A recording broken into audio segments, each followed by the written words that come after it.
ಇಂದೇ ಡೌನ್ಲೋಡ್ ಮಾಡಿ ಮತ್ತು ನಿಮ್ಮ ನೆಚ್ಚಿನ ಶೋಗಳನ್ನ ಆನಂದಿಸಿ. ಏ ಜವರ, ಯಾಕ್ಲಾ ಸುಮ್ಕಾಗ್ಬಿಟ್ಟೆ? ಇನ್ನೊಂದೆರಡು ಹಾಕ್ಲಾ, ಚರ್ಮ ಕಿತ್ತೋಗ್ಬೇಕು ಹಂಗೋಡಿ. ಎಮ್ಮೆ ಚರ್ಮ ಕಣವ, ಏಟ್ ಹೊಡೆದ್ರು ಏನು ಆಗಕ್ಕಿಲ್ಲ. ಆದ್ರೂ ಇವ್ರಿಬ್ಬರು ನಾನು ಮೆಟ್ಲೇಬೇಕಣವ. ನನ್ನ ಹತ್ರನೇ ನಾಟಕ ಮಾಡ್ಬಿಟ್ರಲ್ಲ. ಊರಿಗೆಲ್ಲ ನಾನ್ ಮೋಸ ಮಾಡ್ತಿದ್ದೆ, ಇವತ್ತು ಇವ್ರಿಬ್ರು ನನಗೆ ಮೋಸ ಮಾಡ್ಬಿಟ್ರಲ್ಲವ. ಅಲ್ಲ ಕಂಡ್ರಲ್ಲ, ನೀವಿಬ್ರು ಹಿಂಗ್ ಮಾಡಿದ್ರೆ ನನ್ಗೆ ಗೊತ್ತಾಗಿಲ್ಲ ಅನ್ಕೊಂಡಿದ್ರ? ನಾನು ರಾಜಕೀಯಕ್ಕೆ ಬರೋದಕ್ಕೆ ಸುಮ್ಮನೆ ಬಂದಿದ್ದೀನಿ ಅನ್ಕೊಂಡಿದ್ದಿಲ್ಲ. ಇದ ತಂತ್ರ ಕುತಂತ್ರ ಎಲ್ಲ ಮಾಡಿನೇ ಈ ಸೀಟಲ್ಲಿ ನಾನು ಕೂತಿರೋದು. ನಿಮ್ಮಂತ ಎಷ್ಟು ಗುಳ್ಳೆ ನರಿಗಳನ್ನ ನಾನು ನೋಡೋದಕ್ಕೆಲ್ಲ ಹೇಳಿ. ಮಾವ, ಅದು ಗೊತ್ತಿಲ್ಲದೆ ನನ್ನಿಂದ ತಪ್ಪಾಗಿದೆ ನಿಜ. ಆದ್ರೆ ಅವನ ಹತ್ರ ನಾನು ಯಾಕೆ ದುಡ್ಡು ತಗೊಂಡೆ ಗೊತ್ತಾ? ಲೈ ತಮ್ಮಂಗಿ ನನ್ನ ಮಗನೇ, ನಿನ್ನ ಈ ಕೆಟ್ಟ ಬಾಯಿಂದ ನನ್ನ ಮಾವ ಅಂತ ಕರಿಬೇಡಕಲ್ಲ, ನನ್ಗೆ ಅಸಹ್ಯ ಆಯ್ತದೆ. ನೀನು ನನ್ನ ಮಗಳ ಗಂಡ, ನನ್ನ ಅಳಿಯ ಆಗಿದ್ಯಾ ಅಂತ ಈಟ್ ದಿವಸ ಬದುಕೊಂಡಿದ್ಯಾ. ಇಲ್ಲ ಅಂದಿದ್ರೆ ಸ್ಮಶಾನದಲ್ಲಿರೋ ಮರಗಳಿಗೆ ನೀನು ಗೊಬ್ಬರ ಆಗ್ಬಿಡ್ತಿದ್ದೆ. ಅಲ್ಲಕ್ಕಲ್ಲ, ನಮ್ಮನೆ ಅನ್ನ ತಿನ್ಕೊಂಡು ನನಗೆ ದ್ರೋಹ ಮಾಡಕ್ಕೆ ಹೆಂಗ್ಲ ಮನ್ಸು ಬಂತು ನಿನಗೆ? ನಿಮ್ಮಪ್ಪ ಅಮ್ಮ ನಿಮ್ಮಿಬ್ಬರು ಯಾವ ನಕ್ಷತ್ರದಲ್ಲಿ ಎತ್ಬಿಟ್ರೋ ಏನೋ. ನಿಮ್ಮ ಅಪ್ಪ ಅಮ್ಮಂಗೆ ನೀವಿಬ್ರು ಒಂದೊಂದು ಮುತ್ತುಗಳು ಕಲ.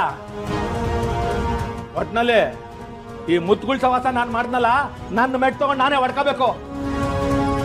ಲೇ ಜವರ, ನೀನ್ ಹಿಂಗ್ ಉಗೀತಿದ್ರುವೆ ಗುಮ್ಮನ್ ಕುಸ್ಕೊಂತಾರ ಹೆಂಗಿಬ್ರು ನಿಂತವ್ರೆ ನೋಡು. ಸುಮ್ನೆ ನಿಂತ್ಕೊಳ್ದೆ ಇನ್ನೇನ್ ತಾನೇ ಮಾಡ್ತಾರೆ ಅಜ್ಜಿ? ಉಪ್ಪು ತಿಂದ ಮೇಲೆ ನೀರ್ ಕುಡಿಲೇಬೇಕು ಅಲ್ವಾ? ಅದಕ್ಕೆ ಹೀಗ್ ನಿಂತಿದ್ದಾರೆ.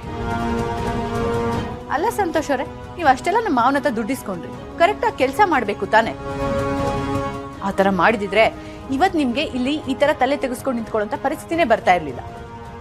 ಯಾಕೆ ಹೀಗ್ ಮಾಡಿದ್ರಿ ಹೇಳಿ, ಮಾತಾಡಿ. ನಾನು ನಿಜವಾಗ್ಲೂ ಹೇಳ್ತಾ ಇದ್ದೀನಿ, ಭಾವನಾ ಸಿದ್ದು ಒಟ್ಟಿಗೆ ಇದ್ದಾರೆ ಅಂತ ನನಗೆ ಈಗಲೇ ಗೊತ್ತಾಗಿರಲ್ಲ. ನನಗೆ ನಿಜವಾಗ್ಲೂ ಗೊತ್ತಿರಲಿಲ್ಲ. ಓ ಹೌದಾ? ಗೊತ್ತಾಗ್ಲಿಲ್ಲ ಅಂತ ಅಂದ್ರೆ ಗೊತ್ತಾಗೋ ಹಾಗೆ ಮಾಡ್ಕೋಬೇಕು. ದುಡ್ಡೇನಕ್ಕೆ ಇಸ್ಕೊಂಡಿರೋದು ನೀವು ಅಷ್ಟೊಂದು? ಆ ಭಾವನೆ ಎಲ್ಲಿಗೆ ಹೋಗ್ತಾಳೆ, ಎಲ್ಲಿಗೆ ಬರ್ತಾಳೆ ಅಂತ ತಿಳ್ಕೊಳ್ದೆ ಇದ್ಮೇಲೆ ಇನ್ನೇನಕ್ಕೆ ಮತ್ತೆ ನಿಮ್ಗೆ ಇಷ್ಟೊಂದು ದುಡ್ಡು? ಅಷ್ಟಕ್ಕೂ ಕೂಡ ಅವಳ ಮನೆಯಿಂದ ಆಚೆ ಹೋಗಿದ್ದಾಳೆ ಅಂತ ಅಂದ್ಮೇಲೆ ಆ ವಿಷಯನ ಮಾವಂಗ್ ತಿಳಿಸ್ಬೇಕು ತಾನೆ. ಅದು ಬಿಟ್ಬಿಟ್ಟು ಪೀಡೆ ತೊಲಗ್ತಲ್ಲ ಅಂತ ಅನ್ಕೊಂಡು ದುಡ್ಡನ್ನ ಎಂಜಾಯ್ ಮಾಡ್ಕೊಂಡು ಆರಾಮಾಗಿದ್ಬಿಟ್ರಾ? ಮಾವ, ವಿಷಯ ಬೇರೆನೇ ಇದೆ ಅಂತ ಅನ್ಸುತ್ತೆ. ಎಲ್ಲಿ ವಿಷಯನ ಮಾವನಿಗೆ ಹೇಳಿದ್ರೆ ನನಗೆ ಬರೋ ದುಡ್ಡು ನಿಂತೋಗ್ಬಿಡುತ್ತೋ ಅಂತ ಸುಮ್ಮನೆ ಸೈಲೆಂಟ್ ಆಗಿ ವಿಷಯ ಗೊತ್ತಿದ್ರು ಅದನ್ನ ಮುಚ್ಚಿಟ್ಟು ಸುಮ್ಮನಾಗ್ಬಿಟ್ರಿ ಅನ್ಸುತ್ತೆ. ಅಲ್ಲ, ನಿನ್ ಸೈಟಿನ ವಿಷಯ ಆಗ್ಲಿ, ನಿನ್ ಸಾಲದ ವಿಷಯ ಆಗ್ಲಿ ನನಗೆ ಬೇಕಾಗಿಲ್ಲ. ಒಟ್ಟಿನಲ್ಲಿ ನೀನ್ ನನ್ನ ಹತ್ರ ತಗೊಂಡಿರೋ ದುಡ್ಡನ್ನ ನನಗೆ ವಾಪಸ್ ಕೊಡಬೇಕು. ಆಟಯ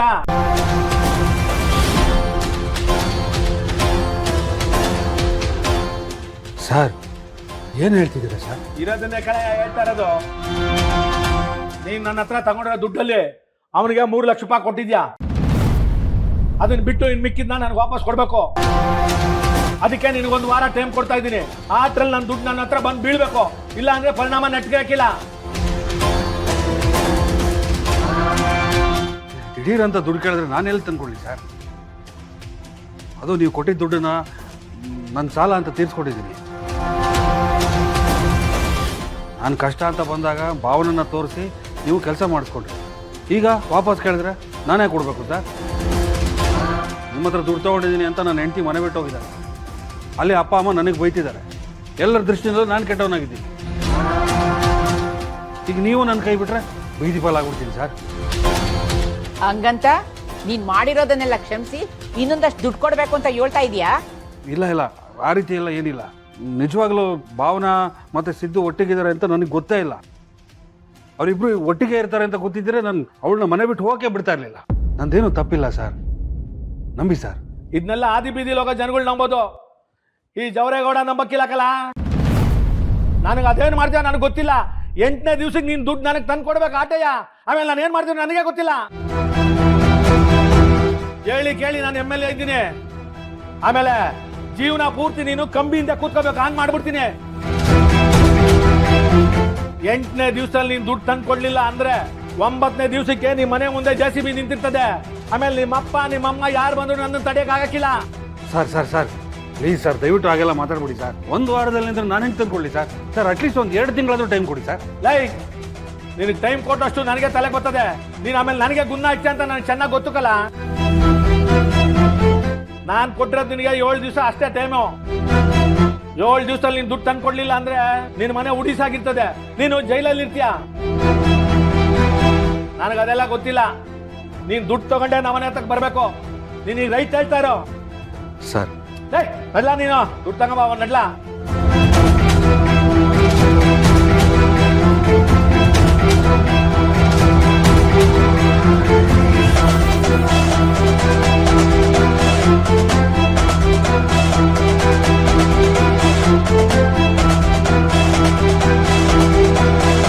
ನೋಡವ, ಬಾಲ ಇಟ್ಕೊಂಡು ಹೆಂಗೋಯ್ತಾವ ನೋಡವ. ಇವನು ಆಚೆಗೆ ಹೋಗಿ ಏನಾದ್ರು ಪ್ಲಾನ್ ಮಾಡ್ತಾರೆ.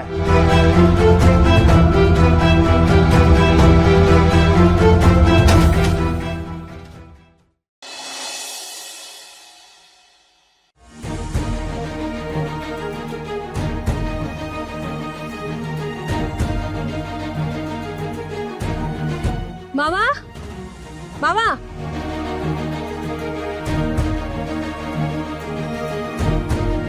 ಅತ್ತೆ, ಮಧ್ಯಾಹ್ನ ಅಡುಗೆ ಏನ್ ಮಾಡ್ಲಿ? ಎಲ್ಲ ತರಕಾರಿ ಹಾಕಿ ಹುಳಿ ಮಾಡ್ಲಾ? ನೀನೇನು ಮಾಡಬೇಡ, ಎಲ್ಲ ನಾನು ಮಾಡ್ಕೋತೀನಿ, ನೀನು ಆರಾಮಾಗಿರು.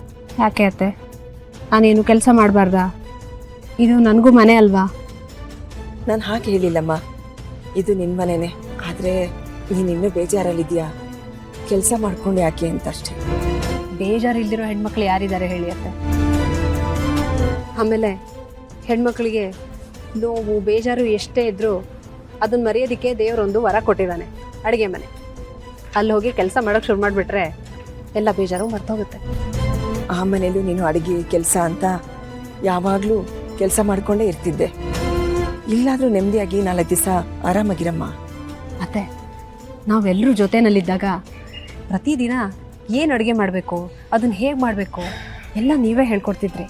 ಅಷ್ಟೆಲ್ಲ ಕೆಲಸ ನಾನು ಹೇಗೆ ಮಾಡ್ತಿದ್ನೋ ನಂಗೆ ಗೊತ್ತಾಗ್ತಾನೇ ಇರಲಿಲ್ಲ. ಆದರೆ ನಮ್ಮ ಹೊಸ ಮನೆಗೆ ಹೋದ್ಮೇಲೆ ಅಲ್ಲಂತೂ ಏನು ಅಡುಗೆ ಮಾಡಬೇಕು, ಒಂದೊಂದ್ಸಲ ಅಡುಗೆ ಹೇಗೆ ಮಾಡಬೇಕು ಅಂತ ಕೇಳಿಬಿಡೋಣ ಅಂದರೂ ಯಾರೂ ಇರೋದೇ ಇಲ್ಲ ಅತ್ತೆ. ಏನೇ ಆದರೂ ತುಂಬಿದ ಮನೆನೇ ಅತ್ತೆ. ನೀನು ಹೇಳೋದು ನಿಜನೇ ಕಣೆ. ಏನೋ ಕೆಟ್ಟಗಳಿಗೆ ಆಗಬಾರದೆಲ್ಲ ಆಗ್ತಾ ಇದೆ. ಆ ದೇವರು ಯಾವಾಗ ಇದನ್ನೆಲ್ಲ ಸರಿ ಮಾಡ್ತಾನೋ ಏನೋ. ನನಗೆ ಗೊತ್ತು ನೀವು ನಾನು ನಿಮ್ಮ ಮಗ ಮತ್ತೆ ಜೊತೆಯಾಗಿರೋದ್ರ ಬಗ್ಗೆ ಮಾತಾಡ್ತಿದ್ದೀರಾ ಅಂತ. ಆದರೆ ನಾನು ಒಂದು ನಿರ್ಧಾರ ಮಾಡಿದ್ದೀನಿ ಅತ್ತೆ. ಎಲ್ಲಿವರೆಗೂ ಅವ್ರಿಗೆ ದುಡ್ಡು ಮುಖ್ಯ ಅಲ್ಲ, ಸಂಬಂಧಗಳು ಮುಖ್ಯ, ಮನುಷ್ಯರು ಮುಖ್ಯ ಅಂತ ಅರ್ಥ ಆಗೋದಿಲ್ವೋ ಅಲ್ಲಿವರೆಗೂ ನಾನಂತೂ ಆ ಮನೆ ಒಳಗಡೆ ಕಾಲಿಡೋದಿಲ್ಲ.